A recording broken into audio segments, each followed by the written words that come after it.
Assalamualaikum students, hope you all are doing well. Welcome to your biology class and I am your biology teacher Mr. Azamur. Students, as you remember that we were discussing about cell division. We discussed two main types of cell division that were mitosis and meiosis. In our previous lecture we started a process of meiosis and its main phases.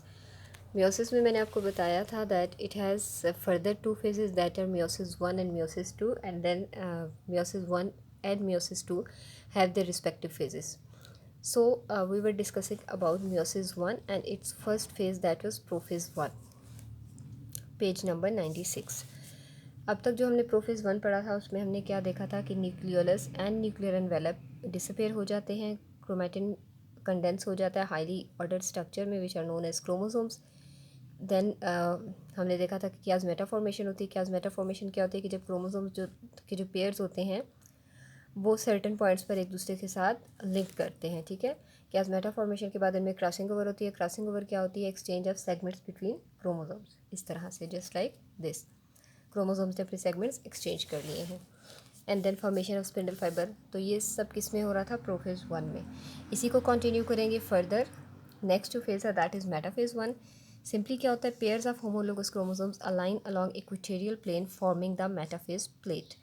जो chromosomes के pairs हैं, chromosome meiosis में pairs की form में होते हैं. Chromosome के pairs जो होते हैं now they align in the centre of the cell. ठीक है, सेल के इक्वेटर में अलाइन होते हैं और एक प्लेट लाइक स्ट्रक्चर बन जाती है जिसको हम क्या कहते हैं? Metaphase plate.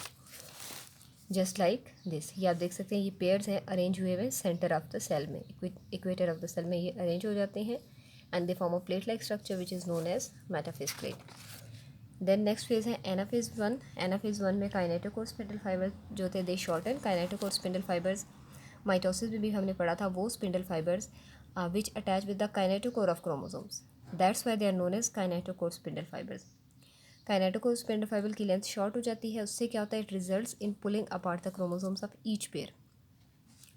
Chromosomes students pairs की फॉर्म में है.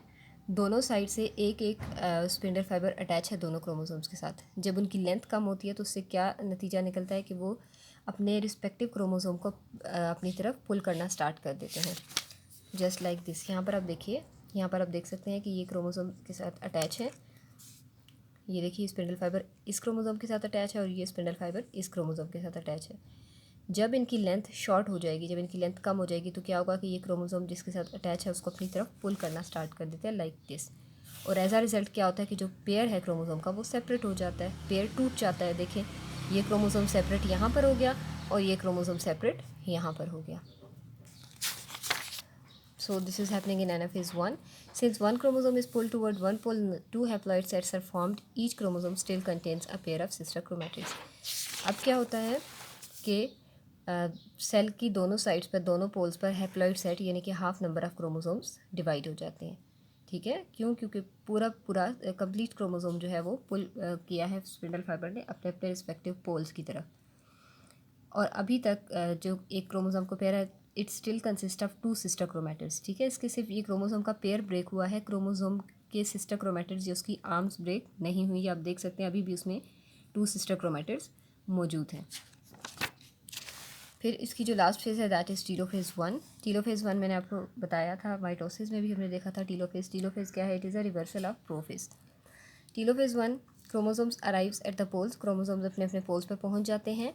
अब हर पोल पर यानी कि सेल के दोनों साइड्स पर क्या है? हाफ नंबर्स ऑफ क्रोमोसोम्स मौजूद हैं. But each chromosome still consist of two chromatids.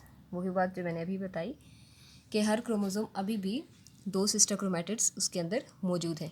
Spindle network disappear हो जाता है, न्यूक्लियर एनवेलप दोबारा बन जाता है हर सेट के अराउंड. ठीक है, जो क्रोमोसोम के दो सेट्स अपने अपने रिस्पेक्टिव पोल्स पर मौजूद हैं. जैसे कि ये आप देखिए, ये एक पोल है सेल का और ये दूसरा पोल है, तो इन दोनों के अराउंड न्यूक्लियर एनवेलप दोबारा से बन जाता है. ठीक है, chromosomes uncoil back into chromatin. Chromosome जो कि हाईली ऑर्डर स्ट्रक्चर में थे, विजिबल हुए थे at the onset of prophase, वो दोबारा से अनकॉइल हो जाते हैं लूज थ्रेड लाइक फॉर्म में और उस स्ट्रक्चर को हम क्या कहते हैं? क्रोमेटिन कहते हैं. ठीक है, यानी कि क्रोमोसोम का जो स्ट्रक्चर था वो दोबारा से डिसअपियर हो जाता है, अनकॉइल हो जाते हैं.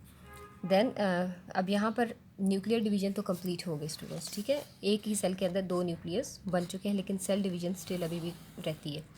सेल डिवीजन कैसे होगी? सेल डिवीजन को या साइटोप्लाज्म की डिवीजन को हम क्या कहते हैं? Career cytokinesis. अब साइटोकाइनेसिस कैसे होती है? साइटोकाइनेसिस में आपको पता है कि सेल मेम्ब्रेन जो थी वो इनवर्ड्स पिंच करना स्टार्ट कर देती है, अंदर की साइड पे वो पिंच करती है, क्लीवेज फरो बनती है और वो पिंचिंग डीप होती जाती है और एज अ रिजल्ट क्या होता है कि one cell divides into two cell. तो सेम यही प्रोसेस होता है यहाँ पर भी साइटोकाइनेसिस, यानी कि क्या है? Pinching off the cell membrane in animal cells और the formation of the cell wall in plant cells. ठीक है, साइटोकाइनेसिस हमने पढ़ा था एनिमल्स और प्लांट्स दोनों में डिफरेंट तरह से होती है। एनिमल्स में क्या होता है कि सेल मेम्ब्रेन पिंच इन होती है और प्लांट्स में सेल प्लेट बनती है। तो जो दोनों में जिस तरह से भी होनी है, लाइक अगर एनिमल्स के अंदर ये प्रोसेस हो रहा है तो पिंचिंग होगी सेल मेम्ब्रेन की, और अगर प्लांट्स के अंदर हम पढ़ रहे हैं तो सेल प्लेट बनेगी, साइटोकाइनेसिस कंप्लीट होगी और 2 हैप्लॉइड डॉटर सेल्स जो होते हैं वो बन जाएंगे। हैप्लॉइड डॉटर सेल्स का मतलब क्या है कि अब जो डॉटर सेल्स बनेंगे they will be having half number of chromosomes as compare to their parent. जिस सेल से ये बने हैं उस सेल के अंदर जितने क्रोमोसोम्स थे, अब ये जो 2 सेल्स बने हैं दोनों डॉटर सेल्स के अंदर हाफ नंबर ऑफ क्रोमोसोम्स होंगे। ठीक है, मियोसिस 1 कंप्लीट होने के बाद जो दोनों हैप्लॉइड सेल्स, स्टूडेंट्स अभी सिर्फ मियोसिस 1 कंप्लीट हुई है, मियोसिस 2 अभी बाकी है। After meiosis 1 both haploid daughter cells enter a period of rest known as interkinesis और इंटरफेज 2। इंटरफेज रिकॉल करें, हमने चैप्टर के स्टार्ट में पढ़ा था, रेस्टिंग फेज़ होती है कि जिसमें सेल अपने आप को डिवीजन के लिए प्रिपेयर करता है। मियोसिस 1 के नतीजे में जो 2 डॉटर सेल्स बने हैं वो एक पीरियड ऑफ रेस्ट में एंटर हो जाते हैं, यानी कि अभी वो थोड़ा रेस्ट करते हैं, वो फ़ौरन से मियोसिस 2 स्टार्ट नहीं करते। उस रेस्ट पीरियड को हम क्या कहते हैं? इंटरकाइनेसिस और इंटरफेज 2। इंटरफेज 2 जो है that is different from the interphase of mitosis and meiosis 1। Mitosis की इंटरफेज आप रिकॉल करें या मियोसिस 1 की इंटरफेज देखें। इंटरफेज में हमने 3 फेजेस पढ़ी थी, G1 phase, G2 phase and S phase. वहाँ हमने देखा था कि S फेज़ में क्रोमोसोम्स डबल होते हैं, लेकिन मियोसिस 2 की जो इंटरफेज़ है या ये इंटरफेज 2 जो है जो मियोसिस 1 के बाद कंटिन्यू होती है, that is different from interphase of mitosis and meiosis 1। ये उन दोनों इंटरफेजेस से डिफरेंट होती है। How? Because there is no S phase and so there is no duplication of chromosomes during this stage, क्योंकि इस स्टेज पर पहुँच इस इंटरफेज़ में कोई S फेज़ नहीं होती, जबकि माइटोसिस की इंटरफेज़ में S फेज़ होती है। बिफोर माइटोसिस क्रोमोसोम्स डबल होते हैं, पहले क्रोमोसोम्स डबल होते हैं। अगर ह्यूमन बींग्स की हम बात करें तो 46 से वो 92 बनते हैं ताकि डॉटर सेल्स के अंदर कंप्लीट सेट ऑफ क्रोमोसोम्स जाए। और इसी तरह मियोसिस 1 से पहले भी क्रोमोसोम्स डबल होते हैं, लेकिन मियोसिस 2 से पहले जो इंटरफेज़ होती है उसमें कोई S फेज़ नहीं होती, कोई क्रोमोसोम्स की डुप्लीकेशन नहीं होती।